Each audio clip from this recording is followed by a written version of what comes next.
दोस्तों नमस्कार।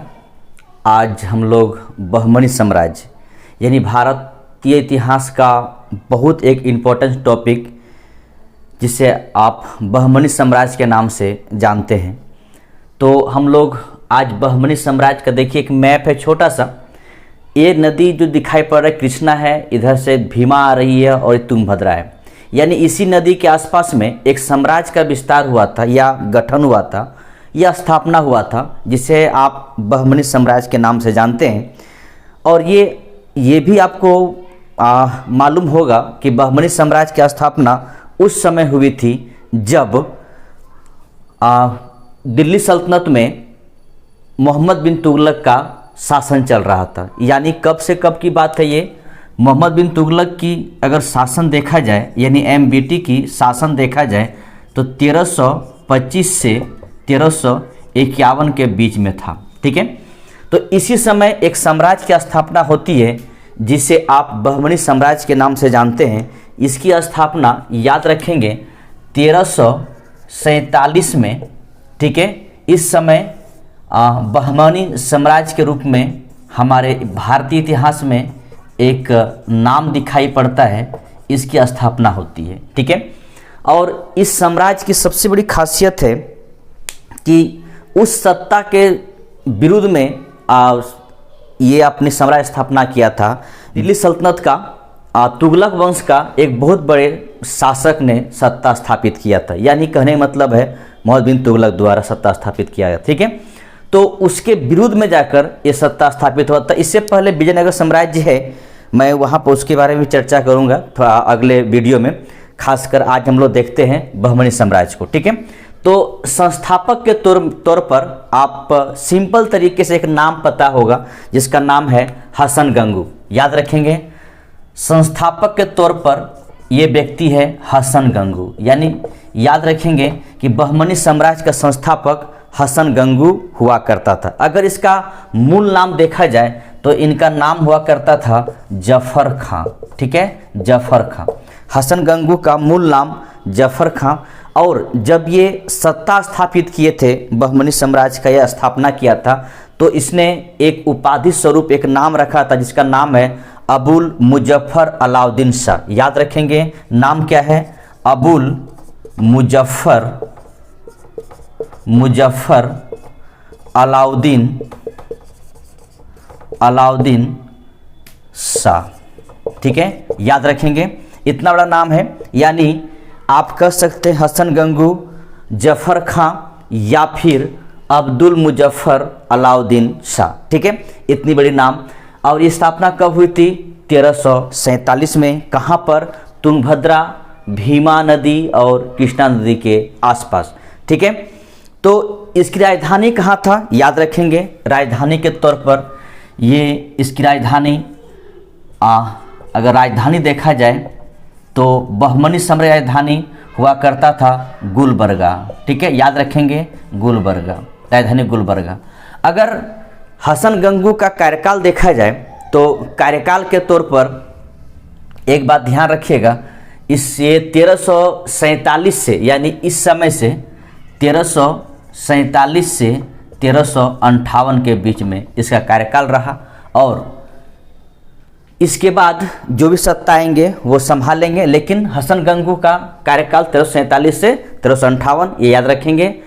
मुजफ्फर खां उसी का नाम, अबुल मुजफ्फर अलाउद्दीन शाह भी इसी का नाम हुआ करता था। ठीक है, तो हसन गंगू, जफर खां या अबुल मुजफ्फर अलाउद्दीन शाह एक ही व्यक्ति का सारा नाम है। ठीक है, चलिए कोई बात नहीं। ये नाम उस समय लिया गया था जब ये राजा बन रहे थे या सुल्तान का पदवी मिल रहा था। ठीक है, और राजधानी गुलबर्गा यहाँ तक हो गया। इसने क्या किया?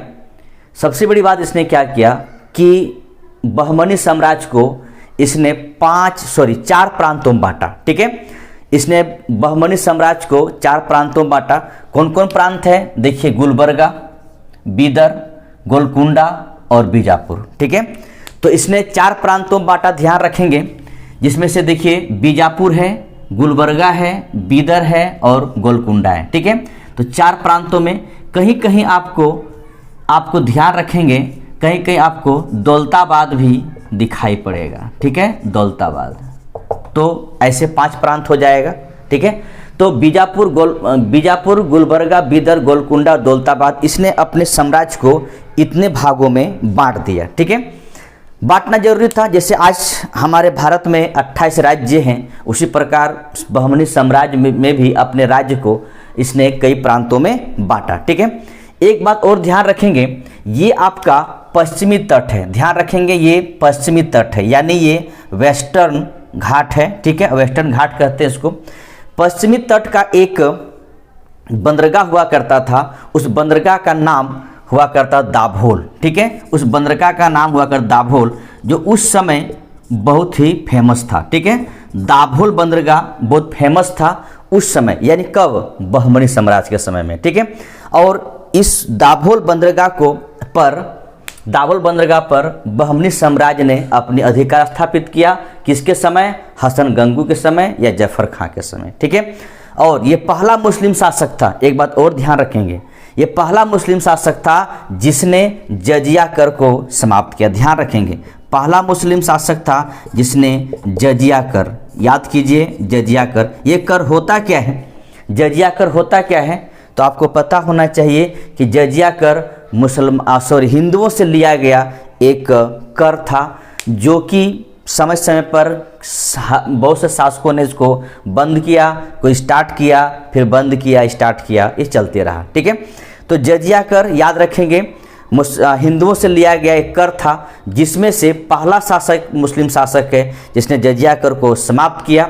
और अगर देखा जाए भारतीय इतिहास में तो याद रखेंगे दूसरा शासक, पहला शासक ये है, दूसरा शासक है याद रखेंगे जैनुल आबेदीन, ठीक है, जैनुल आबेदीन, ठीक, आबेदीन। और तीसरा शासक है अकबर, ठीक है, अकबर। तो इन लोगों ने जजिया कर को समाप्त किया था। तो इतनी सी बात ध्यान रखेंगे, रिकॉल कीजिए कि बहमनी साम्राज्य का स्थापना 1347 ईस्वी में, संस्थापक हसन गंगू या जफर खां, अबुल मुजफ्फर अलाउद्दीन शाह, ठीक है, कोई भी नाम चलेगा। इसने क्या किया? अपने राज्यों को 4-5 प्रांतों में बांटा, बीजापुर, गुलबर्गा, बीदर, गोलकुंडा और दौलताबाद में। एक पश्चिमी तट पर एक बंदरगाह था दाभोल, उन पर ये कब्जा करने की कोशिश किया, कब्जा भी किया, ठीक है। और ये पहला से शासक है जिसने जजिया कर को समाप्त किया, ठीक है। नेक्स्ट शासक यानी इस वंश का अगला शासक याद रखेंगे, नेक्स्ट शासक होगा या दूसरा शासक कहिए इस वंश का, जिसका नाम होगा मोहम्मद शाह प्रथम, याद रखेंगे मोहम्मद शाह प्रथम, ठीक है। अगला शासक है, इसका सत्ता याद रखेंगे 1358 से 1373 ईस्वी तक, ठीक है। इसने याद रखेंगे इस बात को लेकर कि मोहम्मद शाह प्रथम ने क्या किया, एक शासक का नाम आ रहा है जिसका नाम है बुक्का प्रथम, याद रखेंगे बुक्का प्रथम। ये बुक्का प्रथम है कौन? तो विजयनगर का साम्राज्य का एक शासक है बुक्का। तो इस बुक्का से रायचूर द्वाब, ठीक है, रायचूर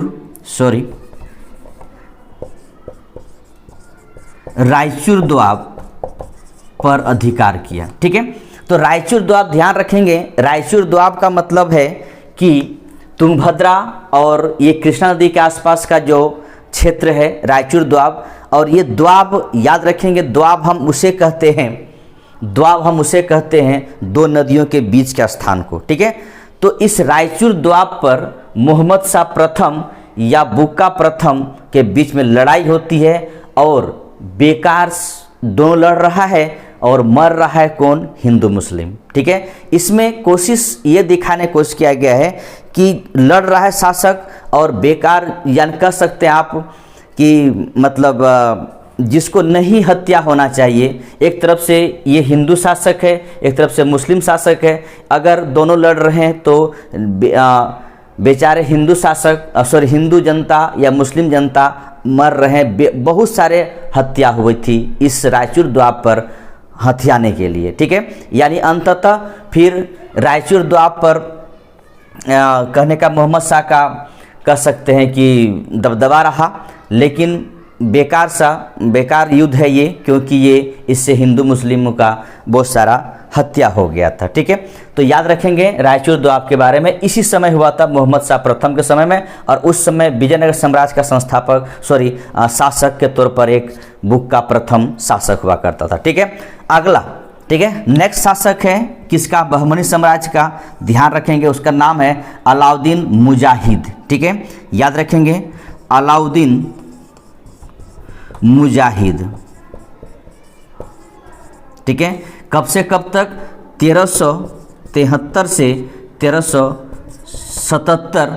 और दूसरा शासक है नेक्स्ट शासक है दाऊद खां 1378 में। ठीक है, और ये दोनों शासक कोई काम का नहीं है, मतलब बेकार शासक है। ठीक है, हम आगे बढ़ते हैं और इसको मिटाते हैं और हम लोग आगे बढ़ते हैं। ठीक है, अगला शासक है बहमनी साम्राज्य का, याद रखेंगे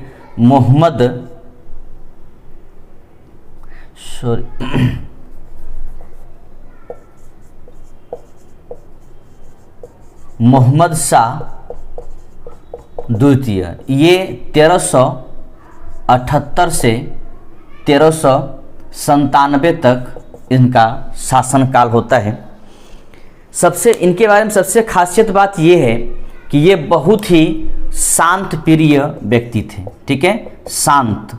ठीक है, कोई लड़ाई झगड़ा नहीं, शांत प्रिय व्यक्ति थे, कोई लड़ाई झगड़ा नहीं, एकदम शांत कर सकते हैं।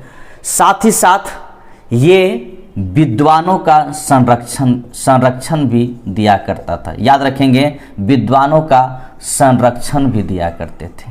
ठीक है, यानी संरक्षक के तौर पर भी था। इसके साथ ही खुद विद्वान, तो ये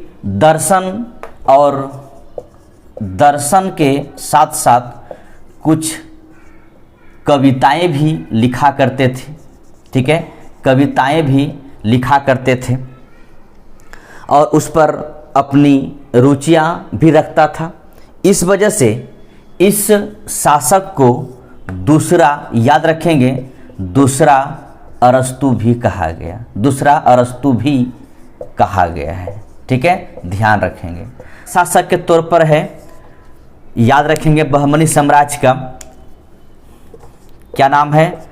ताजुद्दीन फिरोज शाह। ठीक है, फिरोज शाह, ताजुद्दीन फिरोज शाह नेक्स्ट शासक है, और ये 1397 से 1422 तक अपना सत्ता स्थापित किया। महान विद्वान आप कह सकते हैं महान विद्वान शासक था, यानी एक शासक तो था ही, साथ ही साथ विद्वान भी थे। और इसने, आपको मैं पहले बता चुका इस बात को लेकर कि दाभोल बंदरगाह पर बहमनी साम्राज्यों ने अपना वर्चस्व स्थापित किया। साथ ही साथ एक और बंदरगाह था जिसका नाम याद रखिएगा, वो बंदरगाह चौल था। ठीक है, चोल नहीं, चौल। तो इन दोनों बंदरगाहों पर इस शासक ने, ताजुद्दीन फिरोज शाह ने, अपने बंदरगाह पर वर्चस्व स्थापित किया। साथ ही साथ इसको विकसित भी साथ ही साथ किया। ठीक है, यानी कहने का मतलब है कि इस बंदरगाह पर अपना वर्चस्व स्थापित तो किया ही किया, साथ ही साथ इस दोनों बंदरगाहों को विकसित भी किया। किसने किया था? ताजुद्दीन फिरोज शाह ने।